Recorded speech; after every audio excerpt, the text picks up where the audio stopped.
Combat Talk Radio, found at combattalk.fm. The site has changed, combattalk.fm. I haven't done a video on YouTube in ages. There's a good reason. I'm shifting everything away from fucking YouTube. I'm done with them, and they're usurping people's money. Regardless, I figured this was a good opportunity. I had done the podcast, and that's where you're going to find me, because that's what I am, a podcaster. You're going to find me on the podcast at combattalk.fm for all of your weekly coverage, and I do that every Saturday or Friday, depending on what's going on. And I did coverage of this Teofimo business actually a while back because it was scheduled in the middle of the week, which pisses me off, but I had done it before. So it was on our previous episode where I covered this fight, and I knew something was going to go weird. I'm going to play a little bit of a snippet of what I said during the podcast. Then I'm going to circle back, and I'm going to give my thoughts on the aftermath of what happened. Let's check this out. Okay, 12 rounds at super lightweight action. Another top billed fight. Return of Teofimo Lopez, finally. And he's fighting Jamaine Ortiz. This fight's been heavily promoted, heavily hyped. People have been going crazy on this one. There's belts on the line. There's all sorts of stuff. This is for 140 pound. I'm going to just tell you a couple things here. Okay, Teofimo Lopez, he has had a tough time of it. He's trying to rebuild. Okay, he's going off of his performance against Josh Taylor as some sign that he's back in the game, because he beat the lineal champion at the time. And certainly there is that message, but you got to look in perspective. This is a guy that got beat by, CM Punk Kambosos and then struggled against Sandor Martin, and arguably should have had a loss against Sandor Martin. We can say, well, what about this fight? What about that fight? That's fine, but Sandor Martin's quality, but if you look at the two, he should not have been struggling against Sandor Martin. And then of course, Kambosos, people talked about Will's health issues with Kambosos. I understand that. What I'm saying is mentally, he's not the same dude that he was. That's my point. So when I looked then at Jamaine Ortiz has the one loss and he has a draw on record. Jamaine Ortiz is a solid boxer.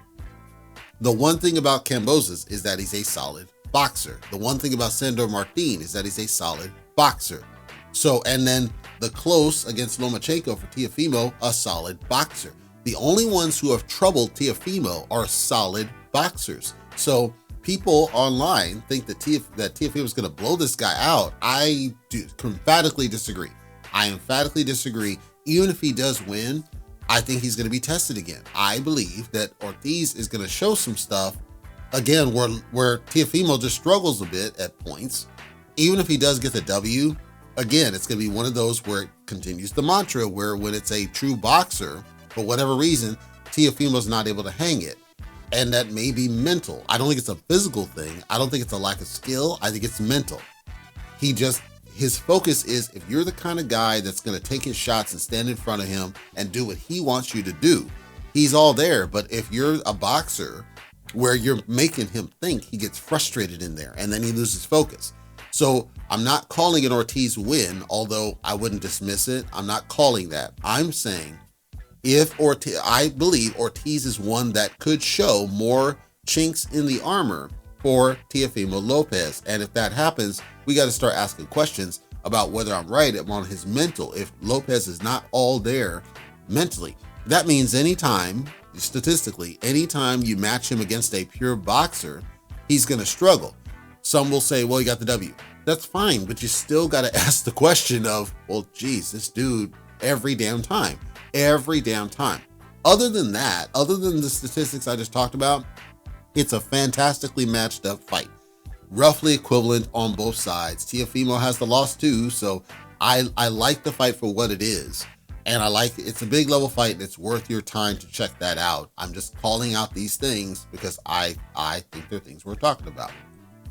Ladies and gentlemen, can I call it or can I call it? Was that not just spot on, precise, perfect, down to the nitty of exactly what you saw in the fight with Teofimo versus Ortiz? Because I'm surprised myself at how accurate I was, but that's because I had seen Ortiz before and I knew the kind of fighter he was, and then I saw Teofimo against Sandor Martin and I knew the kind of fighter that Martin was. And then you combine that with Kambosos, he times, right? He's a timer. He waits for you to make a mistake and he's a good counter puncher. He times you very well. If you take somebody then who is a mover, they're not going to stand in front of you. They're not going to slug with you, and they can time you very well. It's kryptonite for Teofimo Lopez. That's what's on display. That's what you saw in now 3 fights with this dude. And that's the reason with my Lomachenko video, which to this day, is the #1 in terms of views. I think it got over 12,000, maybe 13,000, just went nuts because that's what I was breaking down in that fight of what you saw there as well. Lomachenko didn't go after Teofimo. He was coming forward, but he didn't go after him. Lomachenko was looking for timing opportunities too. That's the reason Teofimo couldn't blow Lomachenko out, because Lomachenko made the mistake of being passive for like the first 5 rounds of the fight. Other than that, it was the same type of performance that you just saw against Jamaine Ortiz and later against Sandor Martin. And Loma basically exposed it. Loma put it on display. I saw it crystal clear. That's it. But the thing is, it's not a skill problem. Obviously, Teofimo has footwork problems. But general skill, Teo's got it. It's just his skill is predicated on the opponent coming after him, period. If the opponent comes after him, Teofimo looks like a beater. Take Josh Taylor. If the opponent's willing to fight his fight, as in they're willing to fall into the game Teofimo's doing, he looks like a beater. But other than that, Teo's got no game plan when the fighter is moving and they might even be on the back foot, but just generally moving. They could be lateral movement, could be back foot movement, front, or just good footwork. And I said on X, this dude Teofimo, first of all, if he's going to go to 147, he better stay the hell away from Karan Chikagian, because Karan Chikagian will box circles around his ass and make him look silly. And I don't want to see that because he might be suicidal. Second, this is the guy. See, this is the problem with NSB and other places where I called this out multiple times. They want to give me my credit, but this is the guy. This is the guy where I've said multiple times, why are you asking for Crawford to fight this dude? Why are you clamoring for a welterweight unified champion to fight a super lightweight? What the hell's the matter with you? No, it should be a great fight because Teo draws and Teo's popular. This is the problem. That's why I keep saying when Crawford ducked, Boots, and that's what happened. When Crawford ducked, Boots gets stripped, and then Boots says, come get your belt back. And Crawford still ducks it, chasing after a super fucking lightweight who just got embarrassed. Can you imagine Crawford fighting this dude? I'm not a big Crawford fan. I acknowledge the skill. It's levels. There's nothing. There was nothing there. There never was anything there. That's the problem with eye test. You're going off of the fights where he looks good, and you're not criticizing every fight the guy has. If you looked at the totality of fights that Teofimo had, he's only ever looked good against guys who are willing to fight his fight. Do you think that Terrence Crawford would fight his fight? Terrence Crawford doesn't fight his opponent's fight. The only time he ever did was Kavaliauskas and Gamboa, 2 fights where he got wobbled and dropped. He's learned from those. That hasn't happened since. He's not been hurt since those 2 situations, other than Kell Brook, who closed his eye off a jab, and Sean Porter, who won 5 rounds up the front because Porter didn't fight the fight that Crawford expected, the same fight Porter always did. Porter switched it up because he knew that Crawford was going to adapt to the fight that he was doing. Porter didn't have a plan B. That's why he got his dad jumped in there. Can you imagine Crawford having been in there now? And I'm asking this, are you finally understanding why you cannot use eye test off of certain select fights and cherry pick the fights and say, that's going to be a good fight against this dude over here? Can you understand it now? Because you can't do that. I'm talking where you're trying to mismatch in terms of weight classes because of this, well, the guy looked good there against that, and the guy looked good against that one. If it's the same weight class, that's really all you have, because they fought the same pool of fighters, arguably, and you can kind of make a case. So when Devin Haney and Tank were both at 135, you can make a case. Okay, they fight the same fights. Okay, they both fight Gamboa, they both fight whoever, and we can kind of measure what that might look like. But Devin Haney was improving. He was getting better every single fight. And you saw that. He's gotten better. He's way better than he was against fucking Linares. So now it's a caliber fight. And by the way, Devin Haney and Ryan Garcia are about to fight in April. All I'm saying, I need people to slow down a little bit with the rush to silly mismatch circus fights over eye tests because the thing is, Teo had already fought Sandor Martin, and he showed you he can't handle movers who can time him. He fought Kambosos. Kambosos was timing him all night long. This is not a ding against Teofimo. It's the style of fight that's simply his kryptonite that should have told you A fight against Crawford would have been a waste of fucking time even if it wasn't a circus fight. Then his rant, and people say that he lost this fight against Ortiz. Multiple people say he lost the fight. I think there's a mismatch of understanding, because if we say that Teo clearly lost the fight, I didn't see that he clearly lost the fight. I felt it was a close fight. I felt you could score it either depending on what you favored. But I found it ironic that they said that he clearly lost this fight. It was close. It was like 115, 113, and then there was one wild-ass scorecard that gave it to Teo. I think he got a unanimous, and it gave it to Teo 117 or whatever the fuck. And I'm like, no, there was no 117. But if you looked at Boots, right, versus Karin Chikasian, they gave Boots a 12-0 blowout. I'm pretty much sure it was on every single fucking card, even though Chikasian landed way more on Boots than Ortiz did against Teo. How do you justify that? You don't. This is the problem, is it goes off what you are gauging, what you're scoring.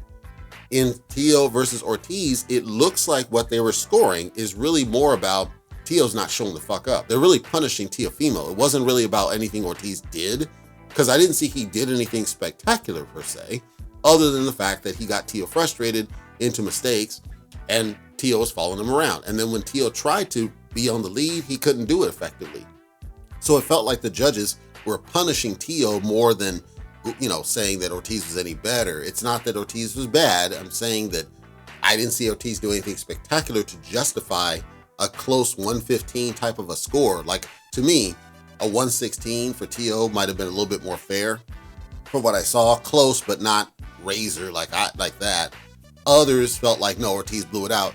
What are you gauging that on? Because again, Ortiz didn't do anything overly spectacular other than the movement and frustrating Teofimo. If we're going to go off that as a measure, Karin Chikasian should damn sure not have gotten a 12-0 loss on his record against Boots, because Karin landed way the fuck more against Boots. The flaw is that people say, yeah, but the power shots, that's what it is. That to their mind, it's all about power shots. Power punch, power punch, power punch.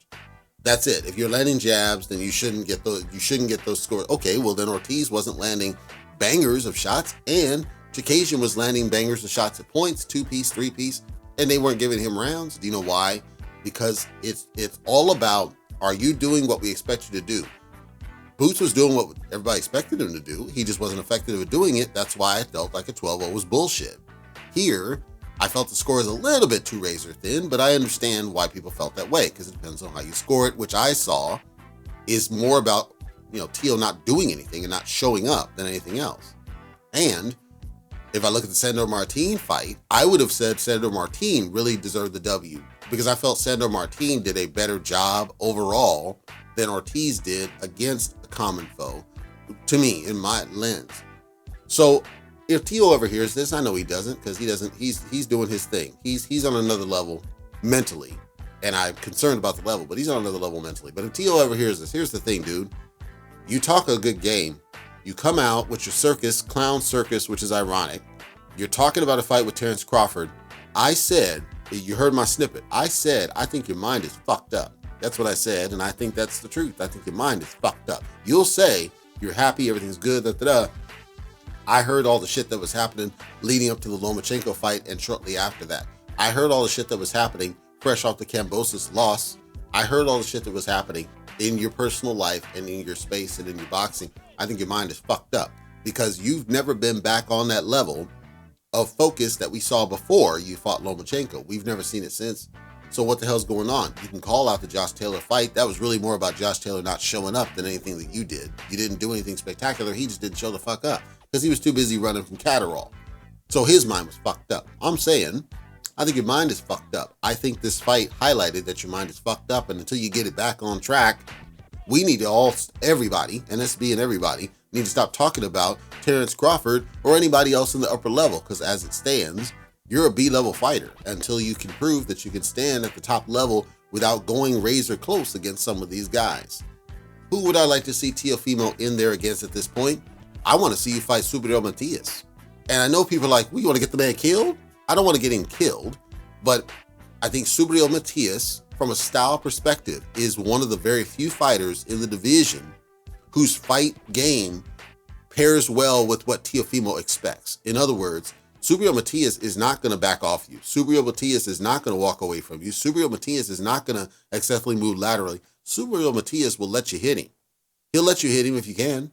And then eventually he's going to start trying to walk you down Taker style. So I would love to see that. I would love to see, am I wrong? Can Teo deal with somebody like that? A banger who will come forward and fight your game.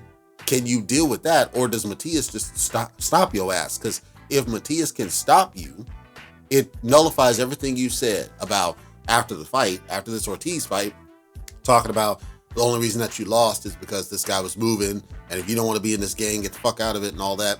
Is it really that? Or is it really just the caliber of fighter that you're fighting? Where maybe if you fight somebody like a Subriel Matias and he just completely blitzes you and takes you out, I'm not talking with speed, I'm talking with just tank, he just tanks forward. If that happens, you need to shut up about all that noise. So I would love to see that fight because he, of everybody I see, is the only one who would fight your fight. So if you get somebody fighting your fight, let's see how you handle it. Let's see if Teo steps up. Now, with this performance, I don't know that they can sell that, frankly, but I would still love to see it. I know that Regis Prograis, he cut a video after this, and he was calling out some of the comments that Teo was talking about, and he was saying, I didn't see the full rant, but apparently Teo was talking about, sucking my dick, but no homo and all this other stuff. It's the same as Adrien Broner. It's the same as Broner. Broner did the same shit. He was always doing the same shit. Every single time he took an L, like when he did the draw with Jesse Vargas and the L, he took the Manny and everybody else. He would go out there and do all that stuff, and he was known for that. That comes from the Broner world. Teofimo Lopez has now become Adrien Broner. Can you believe that? That's what he's become. He's become, from the talking and the flashy and who he can beat, he's the top of this, the only difference is that Broner never got an opportunity to fight a lineal at 140, but Broner's a 4-division champion. Broner has more divisions of belts than Teo does, but Broner was talking that same smack after he was taking L's when he stepped up every single time. Teo is now Adrien Broner version 2.0. And he's running with it. He's running with the heel persona. He's running with that, and he believes himself to be a star. If he's a star, fine, but a star has to actually beat top levels. So, Mr. Lopez, if you hear this, I don't think you will. Somebody will probably share it. I don't care. Mr. Lopez, how about you get your ass in the ring with Subriel Matias? Somebody who will fight the way you want them to fight you, because you've been running and ducking from him for a while. So how about you fight somebody who you know will fight the way that you want? Because I refuse to believe that you didn't watch any tape on Jamaine Ortiz to understand that he's a crafty mental fighter. He's not a slugger. He's not going to come after you. Maybe that's why you chose him, because you were trying to disprove the narrative that I just called out, that you struggle with movers fresh off what happened with Sandor Martin. Maybe that's what you were trying to do. I don't know. I'm saying if you want to wash the sins, step in there with Subriel Matias. He got a belt. Come get it. Crawford don't want to come get the one from Boots. How about you go get the one from Subriel Matias? Stop talking about Crawford. You ain't ready for that. You never were ready for that. You're not ready for 147 because you can barely hang 140 as it is. You're hanging off the Josh Taylor win. Josh Taylor was already running from Catterall. His mind was fucked up. If Catterall had never come in the picture, and I'll say this, if he had never come in the picture, that fight would have taken on a whole different shape. And remember, Josh Taylor had 3, if I recall, injuries that delayed a Catterall rematch. Now, some of them believe that there was bullshit. Point is, he had 3 injuries. So you fought an injured, essentially, fresh off injury prone Josh Taylor. We don't have anything recent from you, dude, that tells us that you that dude. So why don't we get something recent? Why don't you call up Subriel Matias? Why don't you get him in the ring and let's see if you that dude, or let's see if you're just a bunch of smoke. I don't know what to think. I'm telling you, what I saw didn't surprise me, as evident by the podcast clip. Didn't surprise me. I knew what I was going to see. It's just that certain of these people aren't really fans. They don't follow the game, so they don't understand what they saw. What they saw is what they saw against Sandor Martin. If you'd watched the shit, you'd have seen that. And now hopefully some of them understand that they didn't see what they thought they saw against Lomachenko, because Lomachenko did the same shit to him. That's just the truth. He struggles against people who can time him and who move. Loma's mistake was he didn't move enough. If he had moved, and with that timing, like he did against Nick Walters, like he did against Comey, and so many other people, Teofimo would have got blown out. But Loma didn't move because Loma was allegedly injured. Okay, just like Josh Taylor. Now you see the pattern. Now do you understand? This guy, Teofimo, he's not that dude. And he's not going to be that dude unless he steps up against somebody who fights the way he wants, and he's able to prove that he can get him out of there. Let's see you do it.